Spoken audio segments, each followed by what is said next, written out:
Welcome back friends. चलिए start करते हैं आज हम जो पिट्स इंडिया एक्ट के बारे में। तो 1784 पहुंच गए थे कि 1784 का Pitt's India act regulating act 1773 हमने पहली वीडियो में कर लिया है। तो रेगुलेटिंग एक्ट 1773 की कमियों को दूर करने के लिए ब्रिटिश संसद ने एक संशोधित अधिनियम 1781 में पारित किया, जिसे एक्ट ऑफ सेटलमेंट के नाम से भी जाना जाता है।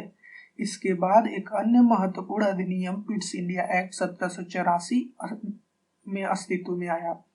अधिनियम की विशेषताएं क्या है इस देखते हैं। चलिए, पहला जो है, इसने कंपनी के राजनीतिक और वाणिज्यिक कार्यों को पृथक पृथक कर दिया।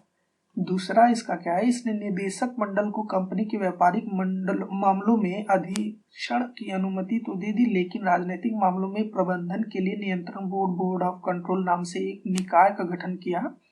इस प्रकार द्वैध शासन की व्यवस्था का शुभारंभ हो गया। तीसरा जो था कि नियंत्रण बोर्ड को यह शक्ति थी कि वह ब्रिटिश नियंत्रण भारत में किसी भी नागरिक, सैन्य, सरकार व राजस्व गतिविधियों को अधीक्षण एवं नियंत्रण करे। इस प्रकार यह अधिनियम दो कारणों से महत्वपूर्ण था। पहला, भारत में कंपनी के अधीन क्षेत्र को पहली बार ब्रिटिश आधिपत्य का क्षेत्र कहा गया। दूसरा, ब्रिटिश सरकार को भारत में कंपनियों के कार्यों और इसके प्रशासन पर पूर्ण नियंत्रण प्रदान किया गया। यही है पिट्स इंडिया एक्ट। चलिए अब अगला बढ़ते हैं कि 1833 का चार्टर अधिनियम क्या था। ब्रिटिश भारत के केंद्रीकरण की दिशा में यह अधिनियम निर्णायक कदम था। इस अधिनियम की विशेषताएं निम्नानुसार थी। पहला, इसने बंगाल के गवर्नर जनरल को भारत का गवर्नर जनरल बना दिया, जिसमें सभी नागरिक और सैन्य शक्तियां निहित थी। इस प्रकार इस अधिनियम ने पहली बार एक ऐसी सरकार का निर्माण किया जिसका ब्रिटिश कब्जे वाले संपूर्ण भारतीय क्षेत्र पर पूर्ण नियंत्रण था। लॉर्ड विलियम बेंटिंक भारत के प्रथम गवर्नर जनरल थे। दूसरा, इसने मद्रास और बंबई के गवर्नरों को विधायिका संबंधी शक्ति से वंचित कर दिया। भारत के गवर्नर जनरल को पूरे ब्रिटिश भारत में विधायिका के असीमित अधिकार प्रदान कर दिए।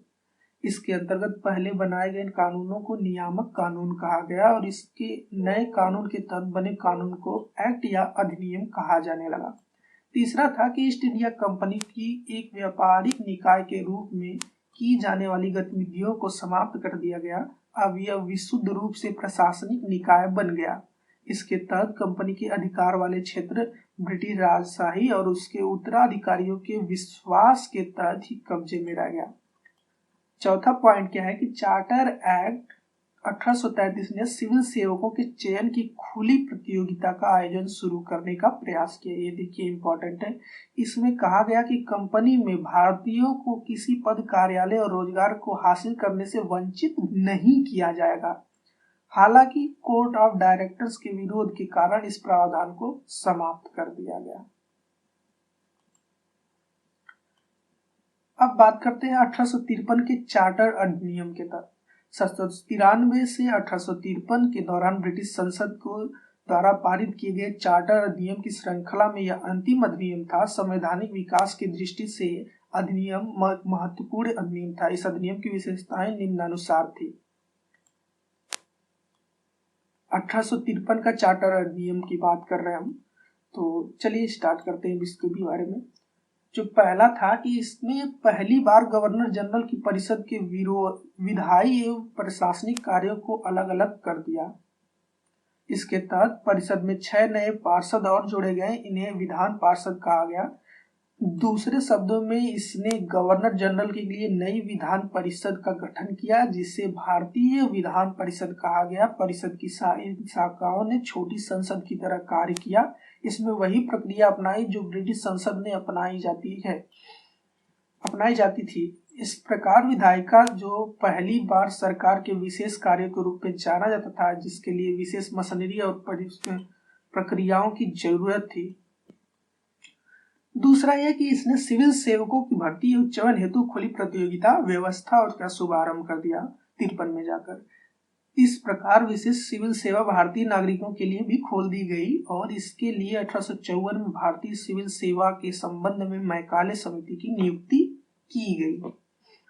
तीसरी बात यह थी कि इसने कंपनी के शासन को विस्तारित कर दिया और भारतीय क्षेत्र को इंग्लैंड राजशाही के विश्वास के तहत कब्जे में रखने का अधिकार दिया।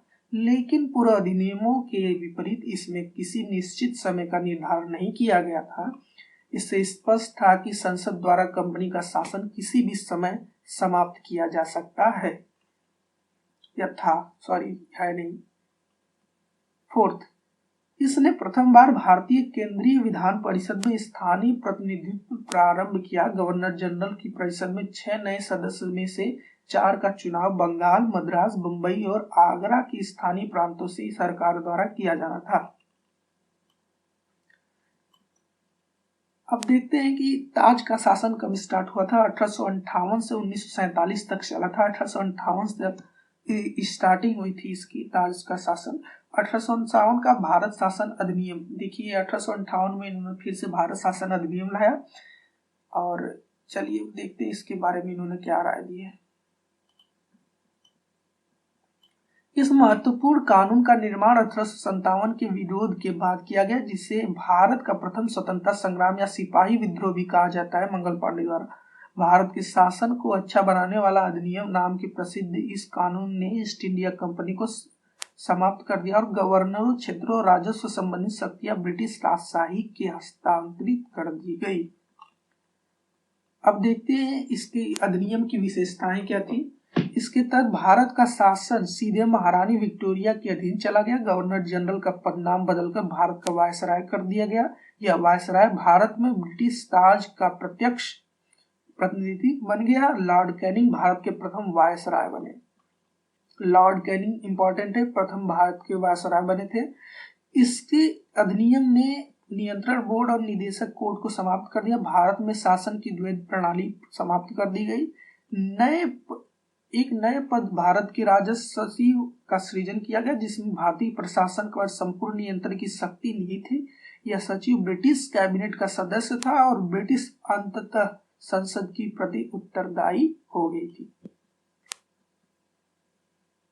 भारत सचिव की सहायता के लिए 15 सदस्यीय परिषद का गठन किया गया था, जो एक सलाहकार समिति थी। परिषद का अध्यक्ष भारत सचिव को बनाया गया। 5वां, इस कानून के तहत भारत सचिव की परिषद का गठन किया गया था, जो एक नियमित निकाय थी, जिसे भारत और इंग्लैंड के मुकदमा कराने का अधिकार था। इस पर भी मुकदमा किया जा सकता था। 1858 में कानून का प्रमुख उद्देश्य प्रशासनिक मशीनरियों में सुधार था, जिसके माध्यम से इंग्लैंड में भारतीय सरकार का अधीक्षण और उसका नियंत्रण हो सकता था। इसने भारत में प्रचलित शासन प्रणाली के कोई विशेष परिवर्तन नहीं किया। 1861, 1892 और 1909 के भारत परिषद अधिनियम के बारे में भी जान लेते हैं। 1857 की महान क्रांति के बाद ब्रिटिश सरकार ने महसूस किया कि भारत में शासन चलाने के लिए भारतीयों का सहयोग लेना आवश्यक है।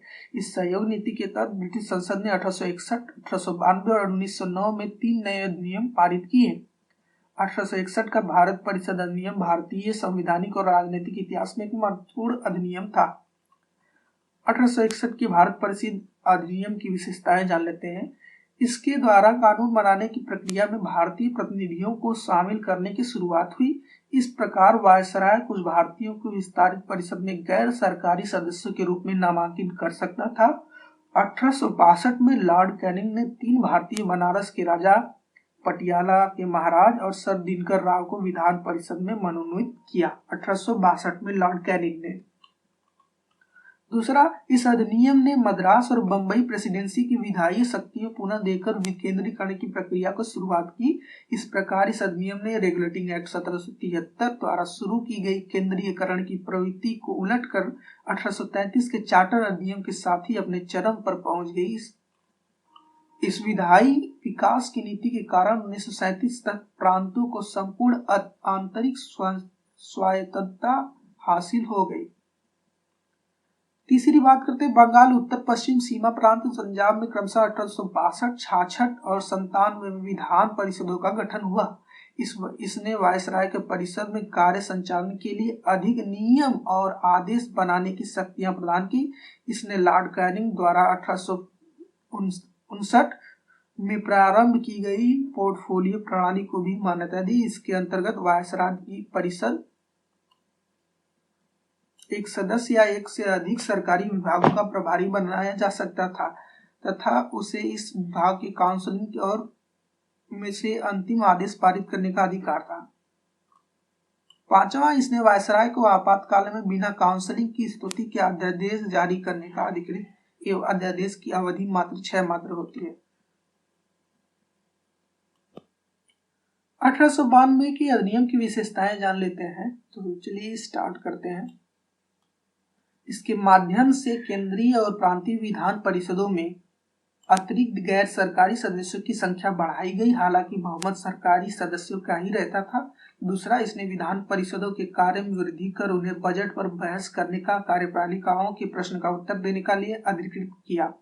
तीसरा, इसमें केंद्रीय विधान परिषद और बंगाल चैम्बर्स ऑफ कॉमर्स में गैर सरकारी सदस्यों के नामांकन के लिए वायसराय की शक्ति का प्रावधान था। इसके अलावा प्रांतीय विधान परिषदों में गवर्नर को जिला परिषद, नगर पालिका, विश्वविद्यालय, व्यापार संघ और जमींदारों और चैम्बर ऑफ कॉमर्स की सिफारिशों पर गैर सरकारी सदस्यों की नियुक्ति करने की शक्ति थी। इस अधिनियम ने केंद्रीय और प्रांतीय विधान परिषदों दोनों में गैर सरकारी सदस्यों की नियुक्ति के लिए एक समिति और परोक्ष रूप से चुनाव का प्रावधान किया। हालांकि चुनाव शब्द का अधिनियम में प्रयोग नहीं हुआ। इसे निश्चित निकाय की सिफारिश पर ही की जाने वाली नामांकन की प्रक्रिया कहा गया। बात करते हैं 1909 के। 1909 के जो इम्पोर्टेंट था कि मार्ले मिंटो सुधार आया था, इसे जान लेते हैं। तो इस अधिनियम को मार्ले मिंटो सुधार के नाम से भी जाना जाता है। उस समय लॉर्ड मॉर्ले इंग्लैंड के भारत राज्य सचिव थे और लॉर्ड मिंटो भारत में वायसराय थे। 1909 की बात है। पहला, इसने केंद्रीय और प्रांतीय विधान परिषदों के आकार में काफी वृद्धि की। केंद्रीय परिषद में इनकी संख्या 16 से 60 हो गई। प्रांतीय विधान परिषदों में इनकी संख्या एक समान नहीं थी। दूसरा, इसने केंद्रीय परिषद में सरकारी बहुमत को बनाए रखा, लेकिन प्रांतीय परिषद में गैर सरकारी सदस्यों के बहुमत की अनुमति थी। इसने दोनों स्तरों पर विधान परिषद की चर्चा कार्य का दायरा बढ़ाया। उदाहरण के तौर पर अनुपूरक प्रश्न पूछना, बजट पर संकल्प रखना आदि था।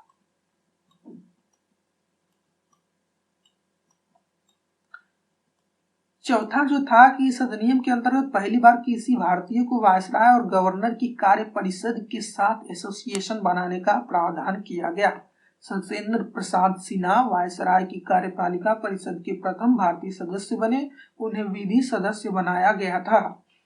पांचवा, इसमें इस अधिनियम के पृथक निर्वाचन के आधार पर मुस्लिमों के लिए सांप्रदायिक प्रतिनिधित्व का प्रावधान किया। इसके अंतर्गत मुस्लिम सदस्यों को चुनाव मुस्लिम मतदाता ही कर सकते थे।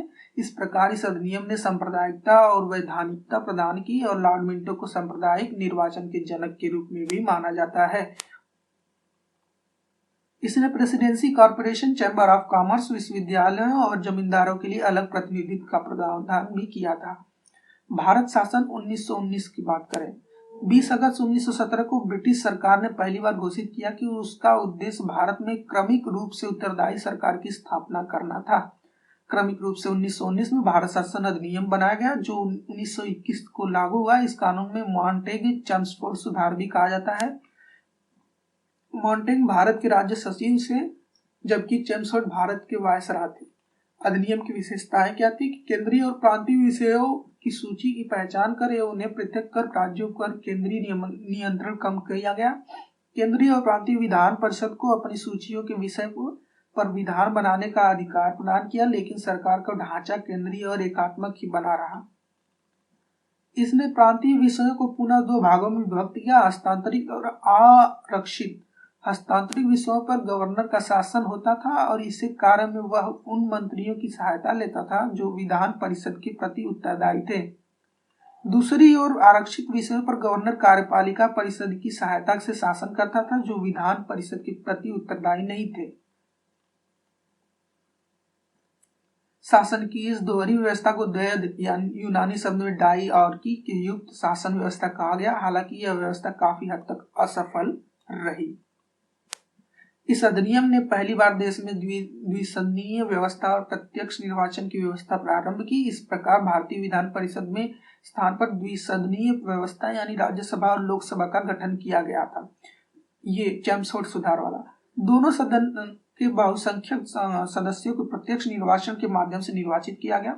चौथा, इसके अनुसार वायसराय की कार्यकारी परिषद के 6 सदस्य में से कमांडर इन चीफ को छोड़कर 3 सदस्य को भारतीय होना आवश्यक है। इसने सांप्रदायिक आधार पर सिखों, भारतीय, ईसाई, आंग्ल भारतीय और यूरोपीयों के लिए भी पृथक निर्वाचन के सिद्धांत का विस्तारित किया। इस कानून ने संपत्ति कर या शिक्षा के आधार पर समिति संख्या में लागू लोगों को मताधिकार प्रदान किया। इस कानून ने लंदन में भारत के उच्चायुक्त के कार्यालय का सृजन किया और अब तक भारत सचिव द्वारा किए जा रहे कुछ कार्यों को उच्चायुक्त का स्थानांतरित कर दिया गया। इससे एक लोक सेवा आयोग का गठन किया। अतः 1926 में सिविल सेवकों की भर्ती के लिए केंद्रीय लोक सेवा आयोग का गठन किया गया 1926 में। इसने पहली बार केंद्रीय बजट को राज्य के बजट से अलग कर दिया और राज्य विधानसभाओं को अपना बजट स्वयं पेश करने का अधिकृत कर दिया। इसके अंतर्गत एक वैधानिक आयोग का गठन किया गया जिसका कार्य 10 वर्ष बाद जांच करने बाद अपनी रिपोर्ट प्रस्तुत की। अब बात करते हैं हमारे महत्वपूर्ण साइमन आयोग के बारे में। साइमन कमीशन ब्रिटिश सरकार ने नवंबर 1927 यानी निर्धारित समय से 2 वर्ष पूर्व ही नए संविधान में भारत की स्थिति का पता लगाने के लिए सर जॉर्ज साइमन के नेतृत्व में 7 सदस्यीय वैधानिक आयोग के गठन का घोषणा की। आयोग के सभी सदस्य ब्रिटिश थे, इसलिए सभी दलों के इसका बहिष्कार किया। आयोग ने 1930 में अपनी रिपोर्ट पेश की तथा द्वैध शासन प्रणाली, राज्य में सरकारों का विस्तार, ब्रिटिश भारत के संघ की स्थापना और सांप्रदायिक निर्वाचन व्यवस्था को जारी रखने आदि की सिफारिशें की। आयोग के प्रस्ताव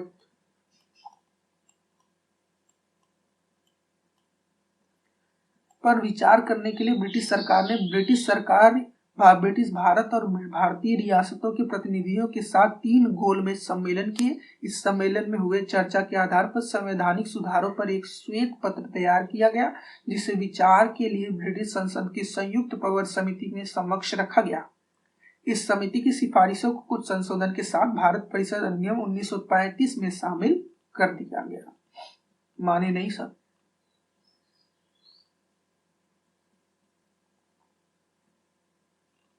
ठीक है, तो आज की वीडियो यहीं तक रोकते हैं। अगली वीडियो में बात करेंगे। 17 मिनट हो चुके हैं, तो वीडियो को सब्सक्राइब तो करोगे नहीं भाई यार, करते काहे नहीं हो यार, इतना मेहनत करते हैं भाई, प्लीज सब्सक्राइब कर लो।